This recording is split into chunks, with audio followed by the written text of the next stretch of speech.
Hello everyone, I once again welcome you in my channel।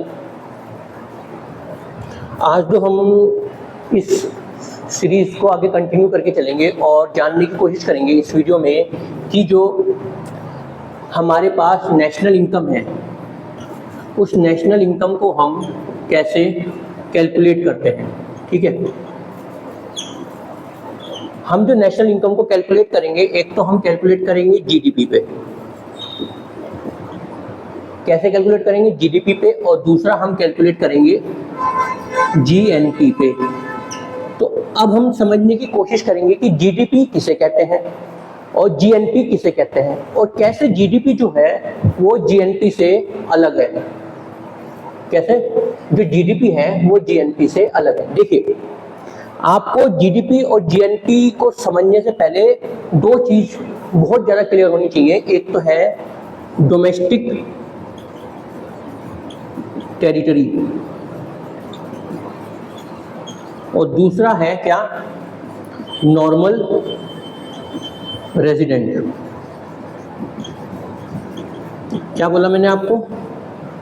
GDP और GNP को समझने से पहले आपको ये दोनों चीज क्लियर होनी चाहिए। क्यों? यही मेन मकसद है, या यही दो वर्ड्स, मतलब ये और एक ये हैं जो इन दोनों को अलग करते हैं या हमें ज्यादा क्लियर व्यू देते हैं, पिक्चर देते हैं किसकी? हमारी नेशनल इनकम की। जब हम इन दोनों को समझ लेंगे तो हमें ये भी समझ में आ जाएगा कि क्यों हम जीडीपी का इस्तेमाल करते हैं और क्यों हम जीएनपी का इस्तेमाल करते हैं, या किस समय पे हमें जीडीपी का इस्तेमाल करना है या किस समय पे जीएनपी का इस्तेमाल करना है। देखिए, इन्हें समझाने से पहले मैं इन दोनों की डेफिनेशन लिख देता हूँ, उसके बाद आपको फिर समझाऊंगा कि क्या है इसका मतलब। जीडीपी का मतलब क्या होता है? देखिए, जीडीपी का मतलब क्या होता है? The money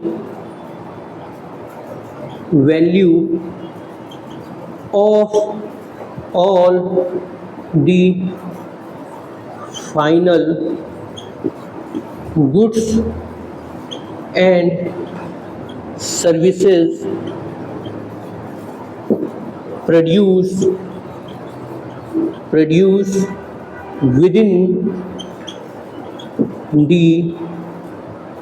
within the domestic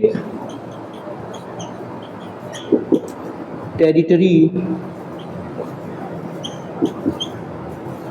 of a country in a given fiscal year। क्या लिखा मैंने यहाँ पे? आपको मैंने यहाँ पे बात करी है कि द मनी वैल्यू, यहाँ पे मैंने बात करी है money value of all the final goods. ध्यान रखिएगा यहाँ पे final goods and services produce within the domestic territory of a country in a given fiscal year. अब ये क्या है? यहाँ पे मैंने कुछ वर्ड पे हाईलाइट किया है। एक तो किया है मनी वैल्यू। पहले इसे समझते हैं, मनी वैल्यू क्या है। देखिए, जब भी हम नेशनल इनकम को कैलकुलेट करेंगे, ध्यान रखिएगा, जब भी हम नेशनल इनकम को कैलकुलेट करेंगे तो हम नेशनल इनकम को कैलकुलेट करने का यहाँ पे सिंपल सा मतलब क्या है कि हमने पूरे साल में, या हमारे देश में जितनी भी फर्म्स हैं उन्होंने पूरे साल में कितने गुड्स और सर्विसेज प्रोड्यूस करेंगे। और गुड्स और सर्विसेज को जब हम प्रोड्यूस करते हैं तो हम ऐसे थोड़ा कैलकुलेट करेंगे कि हमने 10,000 एप्पल प्रोड्यूस किए हैं, एप्पल्स प्रोड्यूस किए हैं, या 2,000 बाइक्स प्रोड्यूस की हैं। तो इन्हें कैलकुलेट करने में दिक्कत होती है। तो इनकी जो हम क्या बोलेंगे कि जो 10,000 एप्पल्स की जो मॉनेटरी वैल्यू है, मान लीजिए 10,000 एप्पल्स जो है हमारे रुपीस 1 लाख के हैं, तो मैं क्या करूंगा? इस 1 लाख को अपनी जीडीपी में कैलकुलेट करूंगा। मैं यहाँ पे उनकी जो फिजिकल वैल्यू है उसे कैलकुलेट नहीं कर रहा हूँ, उनकी फिजिकल वैल्यू को जो हम मार्केट में बेचते हैं उन फिजिकल वैल्यू का जो मार्केट प्राइस है उसे कैलकुलेट करते हैं हम जीडीपी में। तो आपको ये चीज हमेशा ध्यान रखनी है, जब भी हम नेशनल इनकम कैलकुलेट करते हैं तो हम बात करते हैं money value of all that final goods and services produce. अब यहाँ पे मैंने क्या बोला, final goods and services produce. देखिए जो हमारे गुड्स और सर्विसेज होती हैं वैसे तो वो अलग अलग उसमें तरीके होती हैं, पर जब हम उनके कंजम्पशन की बात करते हैं गुड्स एंड सर्विसेज, जब हम किसकी बात करते हैं उनके कंजम्पशन की बात करते हैं तो वो हमारे पास दो तरह की होती हैं। एक तो होती है इंटरमीडिएट, कौन सी होती है इंटरमीडिएट, और दूसरी होती है फाइनल। अब कोई भी गुड और सर्विसेज इंटरमीडिएट होगी या फाइनल होगी वो पता कैसे चलेगा। देखिए कोई भी गुड्स और सर्विसेज अगर फाइनल है तो वो पता चलता है कि उसे हमने डायरेक्टली कंज्यूम कर लिया है, अगर वो कंजम्पशन लेवल पे आ गई है, कंजम्पशन लेवल पे मतलब अब यहाँ पे कंजम्पशन लेवल बात कर रहा हूँ और यहाँ पे इंटरमीडिएट वो प्रोसेसिंग लेवल पे है अभी भी, या मैं कह सकता हूँ वो अभी भी वैल्यू एडिशन लेवल पे है। अब यहाँ पे कंजम्पशन लेवल और वैल्यू एडिशन लेवल क्या है, मान लीजिए हमारे पास 10 kg शुगर है, 10 kg शुगर हमारे पास है। इस 10 kg शुगर को दो लोग लेके जाते हैं, एक तो क्या होता है हाउस होल्ड लेके जाता है और दूसरा टी मेकर जो होता है जो चाय बना के बेचता है दुकान पे वो लेके जाता है। तो देखिए जो ये 10 kg शुगर है अगर हाउस होल्ड लेके जा रहा है और उसे कंज्यूम कर रहा है अपने अपने अपने पीने के लिए, चाय बना रहा है और उसे पी रहा है, ठीक है, चाय बना रहा है, खीर बना रहा है, मतलब जो भी शुगर का इस्तेमाल हो रहा है और वो डायरेक्टली कंज्यूम कर रहा है, पर्सन डायरेक्टली कंज्यूम कर रहा है, तो ये इस केस में जो शुगर होगी वो फाइनल गुड्स होगा। बट यहाँ पे टी स्टॉल वाला क्या कर रहा है, उस शुगर से चाय बना रहा है और चाय को आगे बेच रहा है। मान लीजिए इस पर्टिकुलर चाय में अगर ये कुछ भी कमोडिटी में 10 kg शुगर उसको 40 रुपये पड़ रही है और वो पूरे दिन में वैल्यू एडिशन कर रहा है, चाय बना के बेच रहा है और वो मान लीजिए 600 की बेच रहा है पूरे दिन में इस 10 kg से, जो भी है, तो हाइपोथेटिकल बात कर रहा हूँ।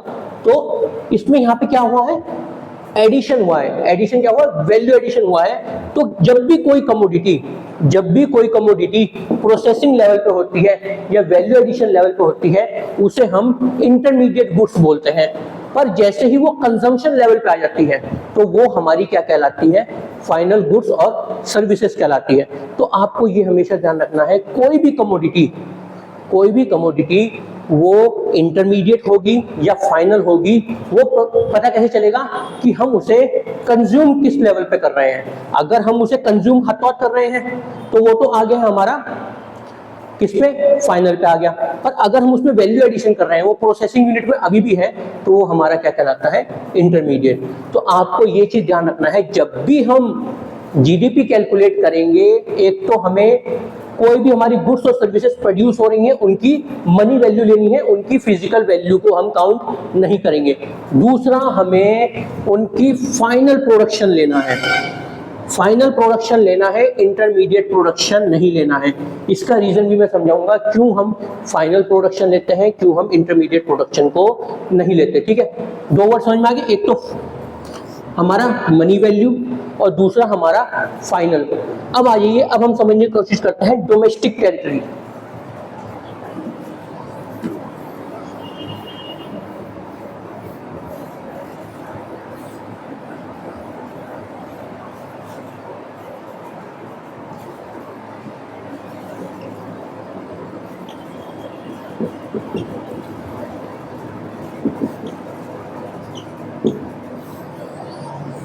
देखिए, अब जब भी हम डोमेस्टिक टेरिटरी की बात करते हैं तो आपको एक चीज तो ध्यान रखनी है, डोमेस्टिक टेरिटरी तो एक में तो आएगा ही आएगा कि नेशनल बाउंड्री, जिस भी देश की हम जीडीपी कैलकुलेट कर रहे हैं उसकी नेशनल बाउंड्री, प्लस अगर वो समुद्र से घिरा हुआ है तो उसका टेरिटोरियल वाटर, टोरियल वाटर।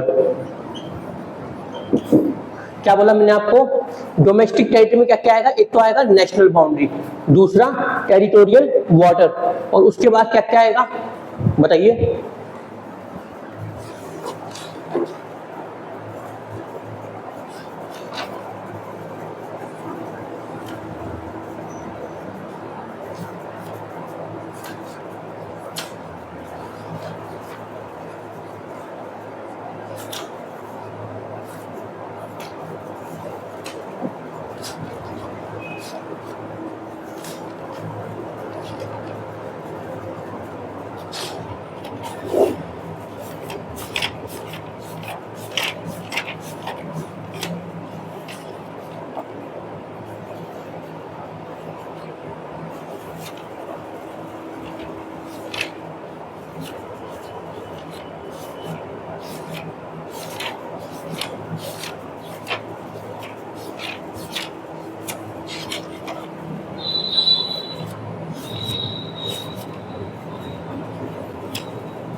मैंने क्या बोला, डोमेस्टिक टेरिटरी में क्या क्या आता है, एक तो आता है नेशनल बाउंड्री, दूसरा हमारा टेरिटोरियल वाटर, अगर हमारा जो देश है जिसकी भी हम जीडीपी कैलकुलेट कर रहे हैं अगर वो समुद्र से जुड़ा हुआ है। उसके बाद आता है, देखिए हिंदुस्तान की कुछ कंपनियां विदेश में काम कर रही होंगी, हिंदुस्तान की कुछ कंपनियां विदेश में काम कर रही होंगी और वहां पे वो प्रॉफिट जनरेट कर रही होंगी, तो वो भी किसमें आएगा, डोमेस्टिक टेरिटरी में आएगा। और जो हमारे इस्टेब्लिशमेंट हैं, अगर इस्टेब्लिशमेंट हमारे मान लीजिए दूसरे देश में है, इस्टेब्लिशमेंट का क्या मतलब है कि जो हमारे हाई कमीशंस हैं, हाई कमीशंस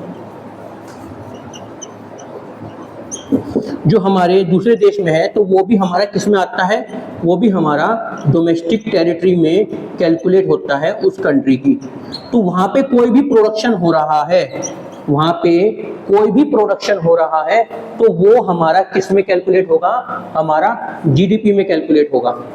सिमिलरली मान लीजिए हिंदुस्तान की रिलायंस कंपनी है या टाटा कंपनी है,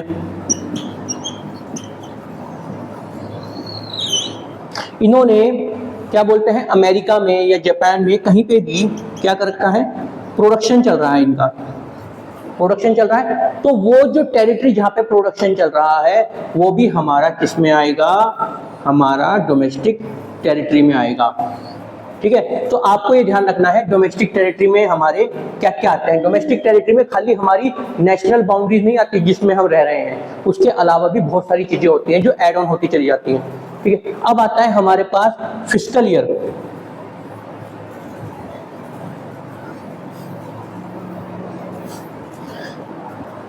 देखिए फिस्कल ईयर जो होता है वो हमारा कैलेंडर ईयर से डिफरेंट होता है। फिस्कल का यहां पे मतलब होता है फाइनेंशियल ईयर। कौन सा ईयर, फाइनेंशियल ईयर। ये हमारा जो स्टार्ट होता है वो होता है 1 April to 31 March of next year. वेरेज जो हम अपना कैलेंडर डे टू डे के लिए इस्तेमाल करते हैं उसे हम क्या बोलते हैं, ग्रिगोरियन कैलेंडर। और जो स्टार्ट कहां से होता है, 1 जनवरी से कब तक, 31 मार्च तक, सॉरी 31 दिसंबर तक, सॉरी। ठीक है, तो आपको ये ध्यान रखना है जब भी हम जीडीपी की बात करेंगे तो जीडीपी का मतलब क्या है, सिंपल सा, the money value of all the final goods and services. क्या बोला, goods and services produce within the domestic territory of a country in a given fiscal year. I hope आपको समझ में आ गया कि जीडीपी क्या है। अब हम बात करते हैं हमारे जीएनपी के बारे में कि ग्रॉस नेशनल प्रोडक्ट हम किसे बोलते हैं, और इसकी डेफिनेशन से ही आप समझ जाएंगे कि कैसे जीडीपी जो है हमारी जीएनपी से अलग है। इसे बोलते हैं हम ग्रॉस नेशनल प्रोडक्ट। अब ये क्या है, it refers to the money value of all the final goods and services produced by normal resident. क्या बोला मैंने, normal resident of a country in the given fiscal year. क्या बोला मैंने, ग्रॉस नेशनल प्रोडक्ट किसे बोलते हैं, ग्रॉस नेशनल प्रोडक्ट क्या होता है, मनी वैल्यू, यहां पे भी money value of all the final क्या goods and services produced by, मैंने आपको पहले ही बोला था कि जीडीपी और जीएनपी में सिर्फ इन दो वर्ड का डिफरेंस है, यहां पे हम डोमेस्टिक टेरिटरी की बात करते हैं और यहां पे हम नॉर्मल रेजिडेंट की बात करते हैं। दूसरा मैंने आपको क्या बताया था कि अगर इन्हें समझ जाएंगे तो ये पता चल जाएगा कि जीडीपी और जीएनपी में फर्क क्या होता है और कब हम जीडीपी का प्रयोग करेंगे, कब हम जीएनपी का प्रयोग करेंगे। तो यहाँ पे मैंने क्या बोला, जीएनपी क्या है, it refers to the money value of all the final goods and services produced by normal resident of a country in the given क्या फिस्कल ईयर। यहाँ पे और सारी चीजें सेम है, बस यहाँ पे डिफरेंस है डोमेस्टिक टेरिटरी और नॉर्मल रेजिडेंट का। तो आइए अब हम समझते हैं नॉर्मल रेजिडेंट किसे बोलते हैं और या कौन कौन से लोग नॉर्मल रेजिडेंट की कैटेगरी में आते हैं। पहले तो आप मुझे बताइए कि जो सिटीजन होता है और नॉर्मल रेजिडेंट होता है क्या वो सेम होता है? सोचिए जरा, बताइए, सोच के देखिए कि सिटीजन जो होता है और जो नॉर्मल रेजिडेंट होता है क्या सेम होता है, या सिटीजन और नॉर्मल रेजिडेंट में फर्क क्या क्या होता है, अगर सेम नहीं होते हैं वो तो।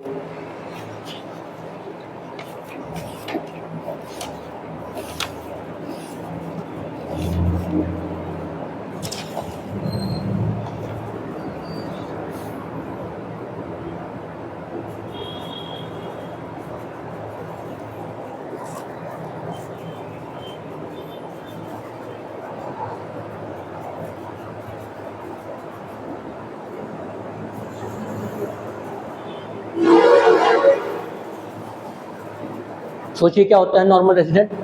देखिए मैं आपको उसकी डेफिनेशन लिख के दिखाता हूँ, तब आपको क्लियर होगा कि नॉर्मल रेजिडेंट हम किसे बोलते हैं। नॉर्मल रेजिडेंट, ये ध्यान रखिए, नॉर्मल रेजिडेंट जो होता है it refers to an individual और institution, it refers to an individual or institution who ordinarily resides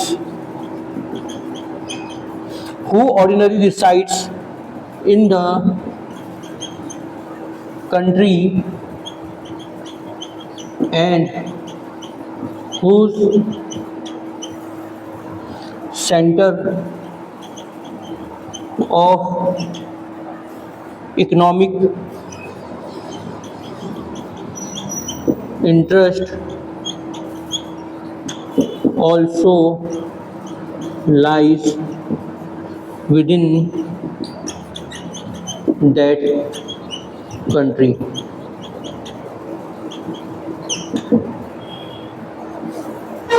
क्या बोला मैंने आपको, नॉर्मल रेजिडेंट किसे बोलते हैं।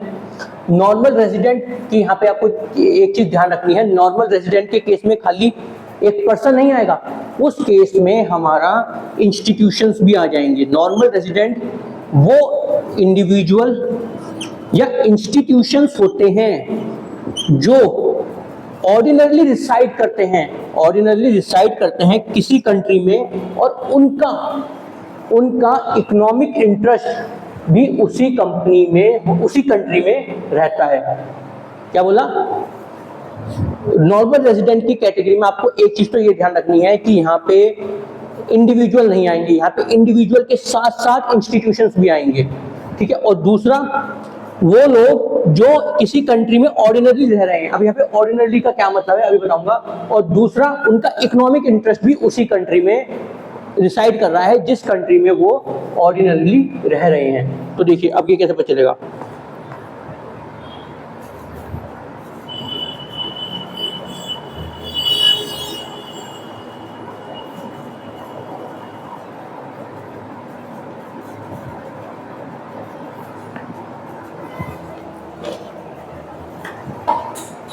देखिए मैंने आपको बोला, ये देखिए ये इंडिया है, ये हमारा अमेरिका है, ये हमारा इंडिया है, ये अमेरिका है, ठीक है। अब हिंदुस्तान में हिंदुस्तान का नागरिक रह रहा है, हिंदुस्तान में जो जन्म हुआ है, जिसके पास हिंदुस्तान की नागरिकता है, तो वो तो हो गया यहाँ का सिटीजन, जो यहाँ पे परमानेंटली रह रहा है।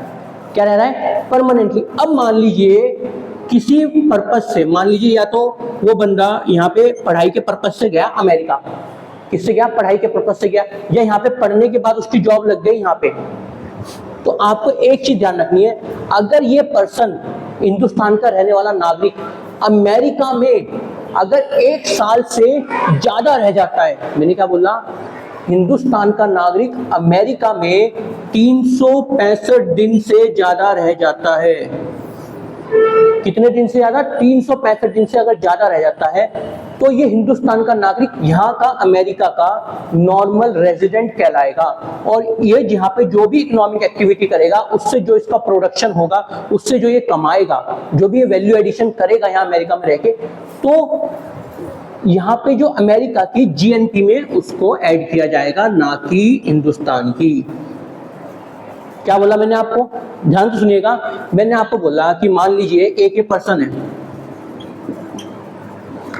ये है नागरिक हिंदुस्तान का, पैदा हिंदुस्तान में हुआ, इसने पढ़ाई करी, उसके बाद इसकी जॉब अमेरिका में लग गई।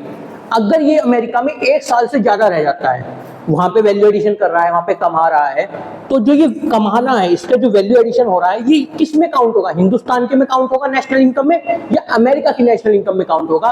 तो 1 साल से ज्यादा रहने के बाद तो इस आदमी जो भी ये कमा रहा है वो अमेरिका की नेशनल इनकम में कैलकुलेट होगा। सिमिलरली अगर हम इसे वाइस वर्सा करके देखें, अमेरिका का कोई नागरिक है जो हिंदुस्तान में आके रहता है, यहाँ पे कमाता है, 1 साल से ज्यादा रहता है, तो जो वो कमाएगा, जो भी वैल्यू एडिशन करेगा, तो वो हमारी हिंदुस्तान की जीएनपी में ऐड होगा, या हम कह सकते हैं हिंदुस्तान की नेशनल इनकम में ऐड किया जाएगा। अब यहाँ पे नागरिक की बात होगी। सिमिलरली मान लीजिए अब हिंदुस्तान की कंपनी है, टाटा ले लीजिए या रिलायंस ले लीजिए, जो अमेरिका में जाके क्या कर रही है?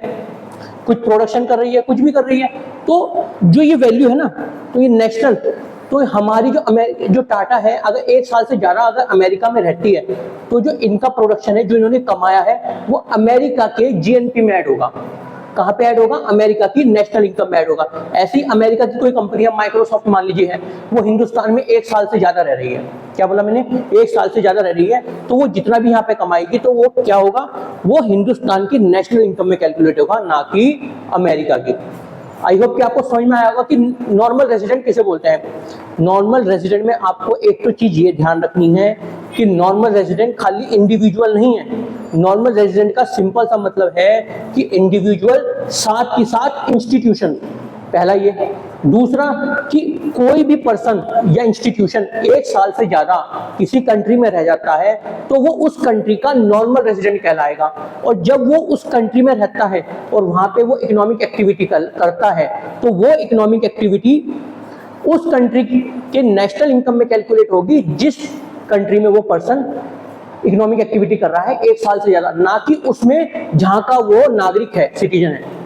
आई होप कि आपको समझ में आ गया होगा कि ये हमारा जो नॉर्मल रेजिडेंट और हमारा जो सिटीजन होता है उसमें क्या फर्क होता है, और नॉर्मल रेजिडेंट हम किसे बोलते हैं।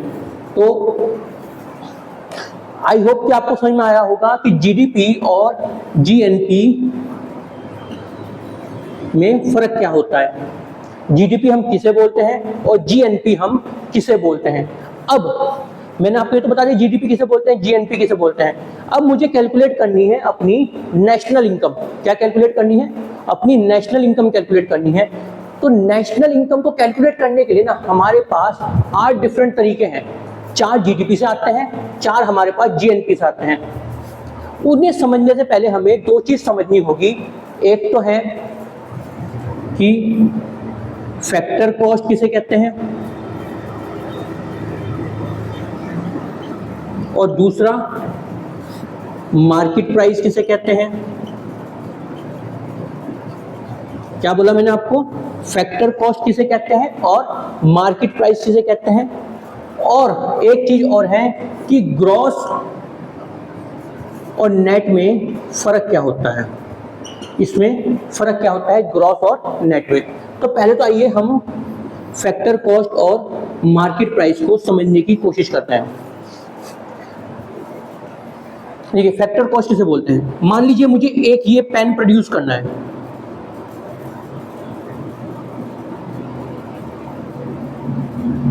क्या करना है? इस पेन को प्रोड्यूस करना है। तो पेन को प्रोड्यूस करने के लिए हमें किन चीजों की जरूरत पड़ेगी? हमें फैक्टर सर्विसेज की जरूरत पड़ेगी। और जो कौन क्या होती हैं? एक होता है लैंड, एक होता है लेबर, एक होता है कैपिटल और लास्ट होता है हमारे पास एंटरप्रेन्योर। ये 4 चीजें होती हैं जो हमें कोई भी गुड्स और सर्विसेज प्रोड्यूस करने में मदद करती हैं। मैंने क्या बोला कि मुझे इस पेन को प्रोड्यूस करना है। इस पेन को प्रोड्यूस करने के लिए मुझे इन 4 चीजों की क्या चाहिएगी? Factor services चाहिएगी। अब जब मैं इन 4 चीजों की फैक्टर सर्विसेज लूंगा तो उसके अगेंस्ट में इन्हें पेमेंट भी करूंगा, तो वो क्या कहलाती है? Factor payment. ध्यान से सुनिएगा, यहां पे यही पर है जो आपको मदद करेगा फैक्टर कॉस्ट को समझने में। तो आपको ये ध्यान रखना है कोई भी कमोडिटी को प्रोड्यूस करने के लिए हमें 4 चीजों की जरूरत पड़ती है। एक तो होता है फैक्टर सर्विसेज, जिन्हें हम कहते हैं फैक्टर सर्विसेज। और जब हम उन फैक्टर सर्विसेज को लेते हैं, उनको कंज्यूम करते हैं, उसके थ्रू हम किसी कमोडिटी या मैं कह सकता हूं गुड्स और सर्विसेज को बनाते हैं, तो उसके अगेंस्ट हम उन्हें पेमेंट करते हैं। उन्हें हम क्या बोलते हैं? Factor payment. तो जो ये पेमेंट की है हमने इनकी फैक्टर सर्विसेज लेते हुए, तो इसका मतलब हमने इसमें से तो लिए हैं, मतलब इसमें कंज्यूम की ना इन्हें। तो जो ये फैक्टर पेमेंट है, जो इसे बनाने में लगी है, वो हमारी फैक्टर कॉस्ट कहलाती है किसी भी गुड्स और सर्विसेज की। क्या बोला मैंने? जो ये फैक्टर पेमेंट है जो इसे बनाने में लगी है, वो हमारी क्या कहलाएगी? Factor cost. किसी भी गुड्स और सर्विसेज को बनाने के लिए या इसको बनाने के लिए जो हमारी फैक्टर कॉस्ट है। तो फैक्टर कॉस्ट क्या होती है? It is the minimum, it is the minimum amount that is required to produce one commodity of any goods और सर्विसेज। क्या बोला मैंने? ये मिनिमम अमाउंट है। क्या है ये मिनिमम अमाउंट है जो रिक्वायर है, जिसके बिना इससे कम पे तो काम चलेगा ही नहीं। ये ऐसी अमाउंट है, मिनिमम अमाउंट है जिसकी जो हमें चाहिए ही चाहिए किसी भी गुड्स और सर्विसेज को प्रोड्यूस करने के लिए। तो कोई भी गुड्स और सर्विसेज जब प्रोड्यूस होता है तो उसकी जो मिनिमम अमाउंट होती है उसे हम बोलते हैं उसकी फैक्टर कॉस्ट। अब मार्केट प्राइस क्या होता है मुझे बताइए। सोचिए कि मार्केट प्राइस क्या होगा। अभी तक मैंने क्या कैलकुलेट करके बताया आपको? Factor cost. और फैक्टर कॉस्ट क्या है वो बता दिया। देखिए जो हमने ये बात करी है ना कि हमने फैक्टर सर्विसेज ली और हमने क्या करा? फैक्टर पेमेंट करा। तो हमने फैक्टर सर्विसेज किससे ली? हमने फैक्टर सर्विसेज ली किससे? हाउस होल्ड से ली। और दी किसे हमने, फर्म को दी। किसे दी हमने, फर्म को दी। और फर्म ने क्या करा, फैक्टर पेमेंट करा, किसे करा, हाउस होल्ड को करा। तो ये हमारी जो बात चल रही थी, ये अभी तक हमारी चल रही थी टू सेक्टर इकोनॉमी में। बट जैसे ही इसमें क्या होता है, गवर्नमेंट की एंट्री होती है, जैसे ही इसमें क्या होती है, गवर्नमेंट की एंट्री होती है,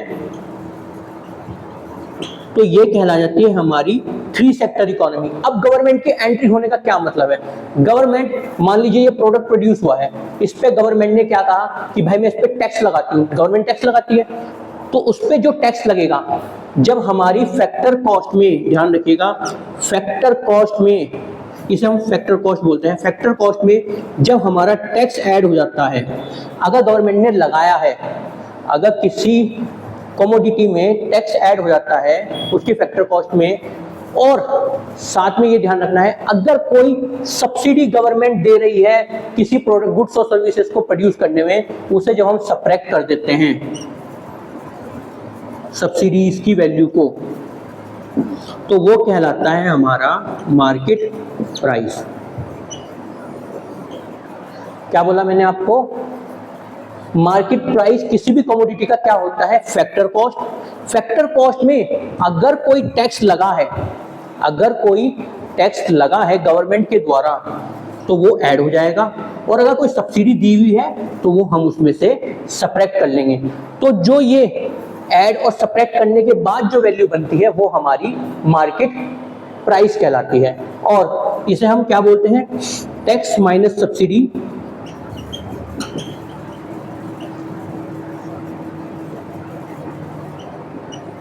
ये हमारा होता है नेट इनडायरेक्ट टैक्सेस। तो मैं अगर आपको बोलना चाहूँ, market price is equal two factor cost plus net indirect taxes. क्या बोला मैंने आपको, market price is equal two factor cost minus plus net indirect taxes. Net indirect taxes में क्या आएगा, tax levied on the goods और services produce and subsidy minus, if any subsidy is there, subsidy minus from the goods, from the factor cost of that goods or services produced। तो market price क्या हो गया, market price वो maximum price हो गया, market price is the maximum price that consumer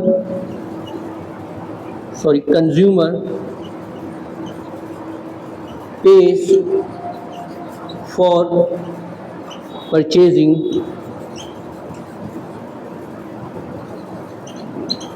any goods or services। क्या बोला मैंने आपको, मार्केट प्राइस वो मैक्सिमम प्राइस होता है जो कोई कंज्यूमर पे करता है किसी भी गुड्स और सर्विसेज को कंज्यूम करने से पहले, ये मैक्सिमम प्राइस होता है। ठीक है, फैक्टर कॉस्ट क्या था, फैक्टर कॉस्ट था हमारा मिनिमम कॉस्ट, और मार्केट प्राइस क्या है, हमारा मैक्सिमम प्राइस है। क्यों मैक्सिमम प्राइस है, क्योंकि इसमें हमने इंक्लूड किया है एक तो टैक्स जो लगे हैं, दूसरा एक्सक्लूड किया है सब्सिडीज, अगर गवर्नमेंट ने कोई सब्सिडीज दी हैं। ठीक है, अब आप मुझे सोच के बताइए, क्या किसी कमोडिटी का जो मार्केट प्राइस होगा वो फैक्टर कॉस्ट से ज्यादा होगा, कम होगा या बराबर होगा, या वो हमेशा ज्यादा रहेगा, कम रहेगा या बराबर रहेगा? सोच के बताइए कि जो मार्केट प्राइस है उसकी वैल्यू जो है फैक्टर कॉस्ट से कैसे डिफरेंट होगी। ठीक है, सोचिए जरा एक मिनट।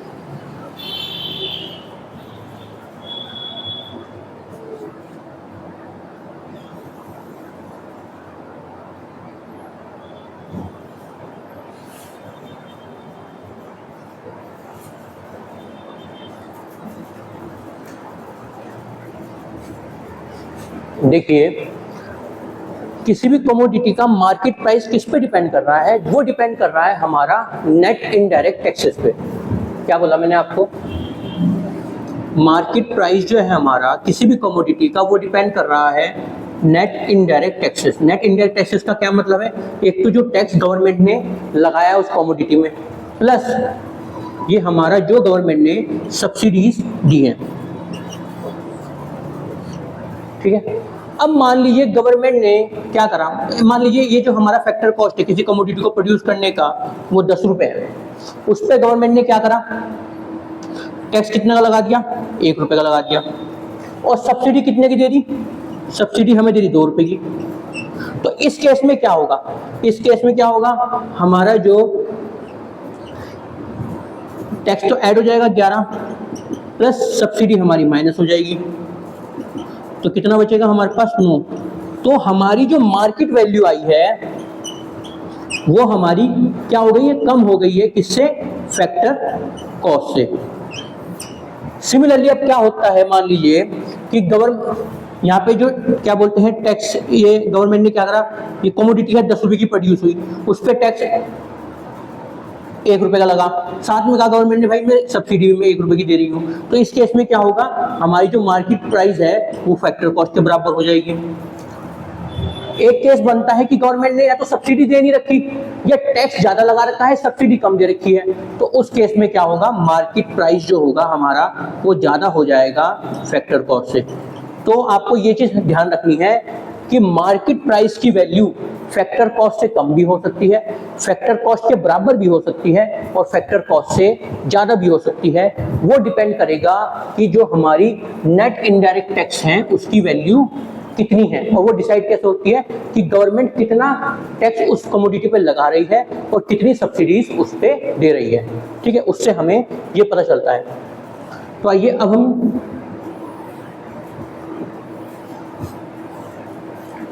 अपनी नेशनल इनकम को कैलकुलेट करते हैं, जीडीपी को कैलकुलेट करते हैं एट मार्केट प्राइस, जीडीपी को कैलकुलेट करते हैं एट फैक्टर कॉस्ट, फिर एनडीपी को कैलकुलेट करेंगे, फिर एनएनपी को कैलकुलेट करेंगे। आइए जीडीपी, अब मैंने आपको यहाँ पे क्या बताया है, जीडीपी। जीडीपी को अगर हम फैक्टर कॉस्ट पे कैलकुलेट कर रहे हैं, जीडीपी एट फैक्टर कॉस्ट, तो हमें पता है कि क्या आएगी, मतलब जो मिनिमम वैल्यू है, मान लीजिए जो भी हमने कैलकुलेट, मतलब जो भी हमें लगी है, लैंड, लेबर, कैपिटल और एंटरप्रेन्योर में जो भी लगा है वो हमारी जीडीपी एट फैक्टर कॉस्ट आ गई। अगर जीडीपी एट मार्केट प्राइस निकालनी है, जीडीपी एट मार्केट प्राइस निकालनी है, तो क्या करना पड़ेगा हमें, इसमें हम क्या करेंगे, GDP at factor cost plus क्या करेंगे, नेट इनडायरेक्ट टैक्सेस। क्या बोला मैंने आपको, GDP at market price is equal to GDP at factor cost plus net indirect taxes. अब मैं आपको बताया था कि हमारे पास नेशनल इनकम को कैलकुलेट करने के 8 तरीके हैं, 4 जीडीपी से हैं, 4 जीएनपी से हैं, 2 तो हो गए। अब 2 और आते हैं, वो हैं नेट डोमेस्टिक प्रोडक्ट एनडीपी, और दूसरा है नेट डोमेस्टिक प्रोडक्ट। अब यहाँ पे भी आ जाता है एट फैक्टर कॉस्ट और eight market price.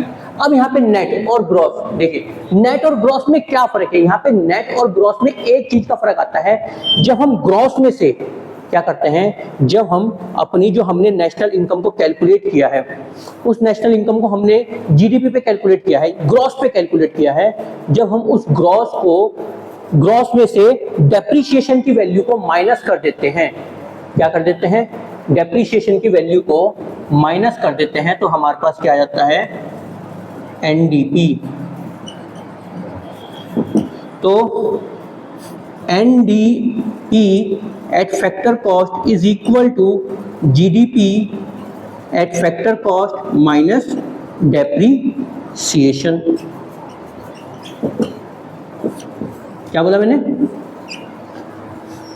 NDP at factor cost is equal to GDP at factor cost minus depreciation. अब सिमिलरली जीडीपी में से, जीडीपी एट मार्केट प्राइस में से जब हम डेप्रीशिएशन की वैल्यू को माइनस कर देंगे तो हमारे पास क्या आएगा, एनडीपी एट मार्केट प्राइस। तो NDP at market price is equal to GDP at market price minus depreciation. ठीक है, एक तो फॉर्मूला ये बन गया एनडीपी एट मार्केट प्राइस का, और दूसरा NDP at market price is equal to, अब मैं इसकी जगह ये जो जीडीपी एट मार्केट प्राइस है उसकी जगह मैं नहीं रख सकता, तो GDP at factor cost plus net indirect taxes minus depreciation.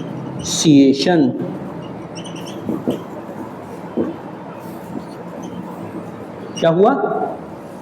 तो हमने क्या बोला, हमारी जो जीडीपी है, जीडीपी हम किसे बोलते हैं? जीडीपी हमारी होती है money value of all the final goods and services produce within the domestic territory of a country in a given fiscal year. अब जीडीपी भी हम चार तरीके से कैलकुलेट कर सकते हैं, GDP at factor cost, GDP at market price, फिर NDP at factor cost, NDP at market price. Factor cost और मार्केट प्राइस में क्या डिफरेंस आता है? उसमें नेट इनडायरेक्ट टैक्सेस का वैल्यू ऐड हो जाती है। और जब हम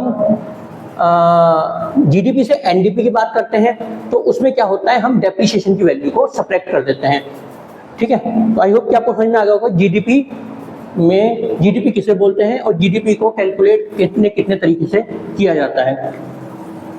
अब आइए हम समझने की कोशिश करते हैं जीएनपी। जीएनपी को जैसे हमने जीडीपी को चार तरीके से कैलकुलेट किया ना, वैसे ही हम जीएनपी को भी चार डिफरेंट तरीके से कैलकुलेट करेंगे।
देखिए जीएनपी, मैंने जीएनपी आपको बताया था कि जीएनपी किसे बोलते हैं। जीएनपी होता है हमारा the money value of all the final goods and services, all the final goods and services produce by the normal resident, by the normal resident of a country in the given fiscal year. मैंने फिर आपको क्या बताया था कि ये America है, ये हमारा प्यारा भारत है, ठीक है, ये इंडिया है, ये अमेरिका है। अब नॉर्मल रेजिडेंट की कैटेगरी में इंडिविजुअल भी आता है और फर्म भी आती हैं। मैंने क्या बोला था, ये हिंदुस्तान का नागरिक है और यही चाहे इसे फर्म मान लीजिए, ये हिंदुस्तान का नागरिक, ये यहाँ अमेरिका में रह रहा है 1 साल से ज़्यादा और यहीं पे कमा रहा है, ठीक है। मान लीजिए कमाने के बाद, सब कुछ करने के बाद ये हिंदुस्तान में पैसा भेजता है। क्या बोलते हैं? पैसा भेजता है। इसे हम बोलते हैं रिमिटेंसेस, रिमिटेंसेस बोलते हैं। सिमिलरली अमेरिका का कोई नागरिक या फर्म हिंदुस्तान में रह रही है और 1 साल से ज़्यादा और यहाँ पे क्या कर रही है, पैसा कमा रही है और अपने देश के यहाँ से पैसा भेजती है। हिंदुस्तान का नागरिक अमेरिका में रह के यहाँ से पैसा भेजता है अपने घर वालों के लिए, वैसे ही अमेरिका का नागरिक हिंदुस्तान में कमाने के बाद कुछ अमाउंट अपने देश भेजता है, ठीक है। वही सिमिलर रिमिटेंसेस का केस आएगा। जब ध्यान रखिएगा, अगर हम हिंदुस्तान की जीएनपी कैलकुलेट कर रहे हैं, यहाँ पे मैं आपको ये चीज क्यों बता रहा हूँ, क्योंकि हमें अब यहाँ पे कैलकुलेट करना है net factor income from abroad. हमें यहाँ पे कैलकुलेट करना है net factor income from abroad. अब net factor income from abroad का क्या मतलब होता है, NFIA is equal to income from abroad minus income to abroad. क्या बोला मैंने यहाँ पे? हमें जीएनपी को कैलकुलेट करने के लिए हमें इस वैल्यू का जानना जरूरी है।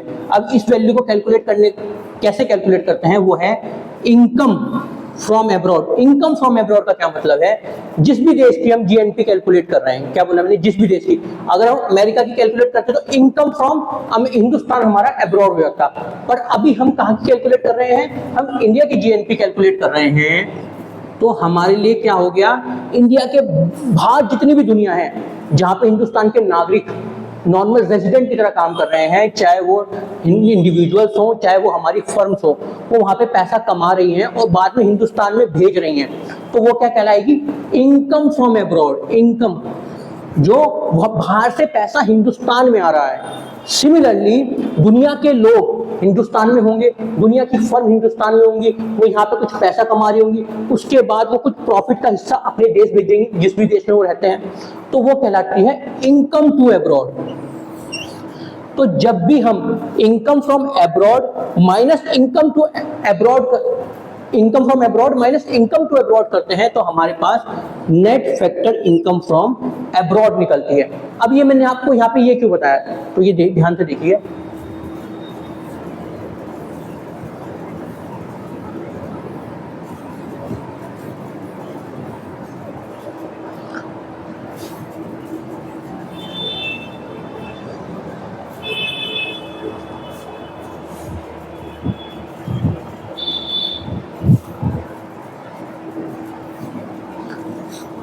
मैंने आपको बताया था जीडीपी, जो जीडीपी होती है वो हमारी डोमेस्टिक टेरिटरी में होती है।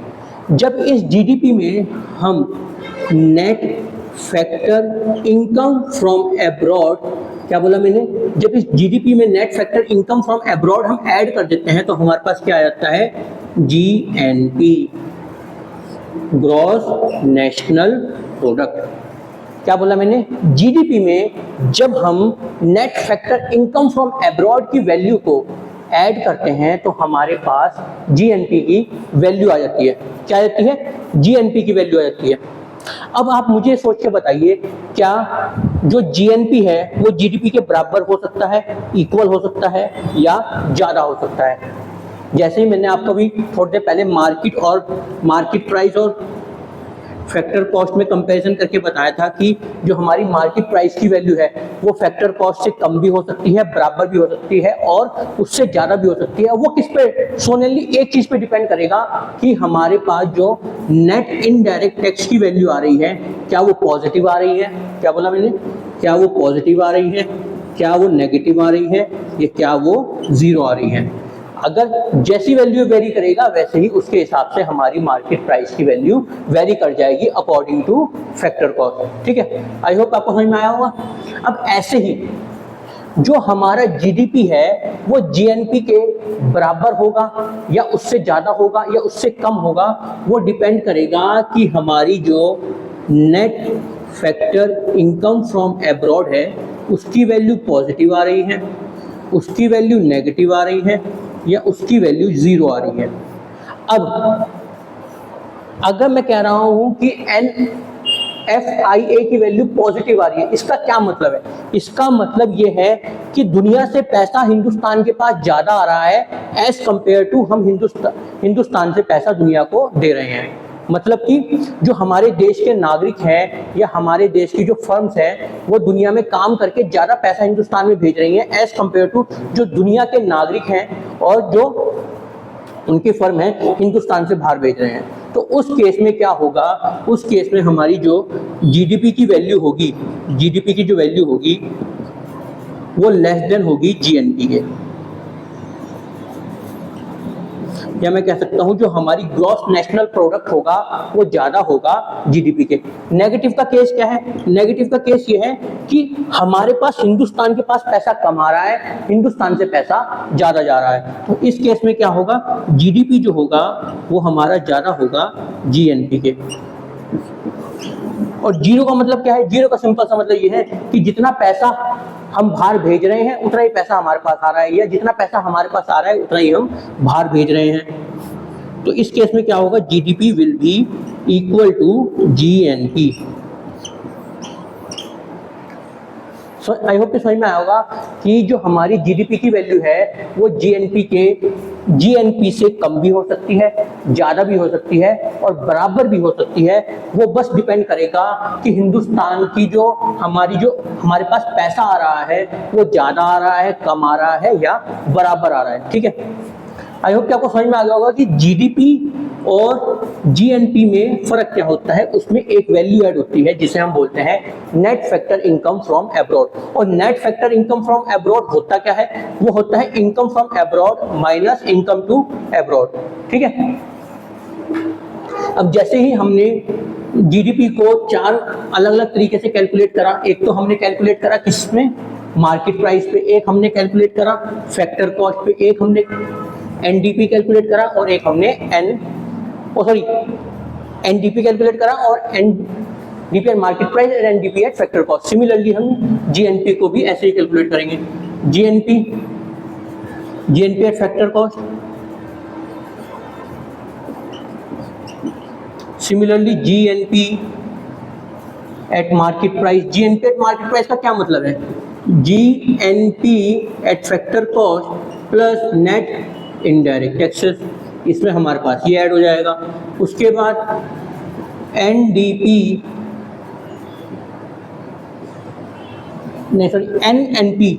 NNP at factor cost is equal to, जब हम जीएनपी एट फैक्टर कॉस्ट में से क्या करेंगे, डेप्रीशिएशन की वैल्यू को क्या कर देंगे, माइनस कर देंगे। क्या कर देंगे, डेप्रीशिएशन की वैल्यू को माइनस कर देंगे। तो एनएनपी एट फैक्टर कॉस्ट क्या होगा, NNP at factor cost is equal to GNP at factor cost minus depreciation. ठीक है,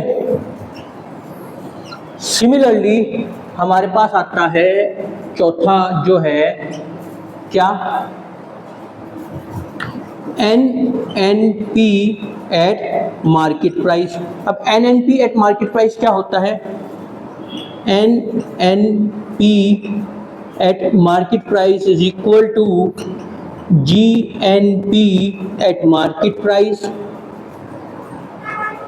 GNP at market price minus depreciation.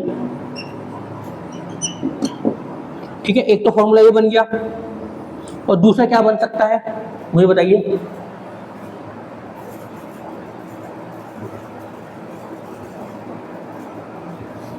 अभी जीएनपी की वैल्यू को हम सब्स्टिट्यूट नहीं कर सकते यहाँ से, जीएनपी इसे क्या लिखेंगे हम, GNP at factor cost plus net indirect taxes. तो NNP at market price is equal to GNP at factor cost plus net indirect taxes minus depreciation. ये हमारा national product at market price आ गया। तो आई होप कि आपको समझ में आया होगा कि जीडीपी किसे बोलते हैं, जीएनपी किसे बोलते हैं, जीडीपी कैसे जीएनपी से अलग होता है, जीडीपी में क्या चीज कैलकुलेट की जाती है और जो जीएनपी में नहीं होती, जो इन्हें एक दूसरे से अलग बनाती है। फैक्टर कॉस्ट किसे बोलते हैं, मार्केट प्राइस किसे बोलते हैं। आई होप कि समझ में आया होगा फैक्टर कॉस्ट किसे बोलते हैं, मार्केट प्राइस किसे बोलते हैं। ठीक है, उसके बाद नेट इनडायरेक्ट टैक्स हम कैसे कैलकुलेट करते हैं, उसके बाद net factor income from abroad कैसे कैलकुलेट करते हैं। तो आई होप कि आज का लेक्चर आपको समझ में आया होगा। कल से हम इन पे न्यूमेरिकल करने की कोशिश करेंगे और इन कंसेप्ट को और क्लियरली समझने की कोशिश करेंगे। तो आज के लिए इतना ही, थैंक यू सो मच।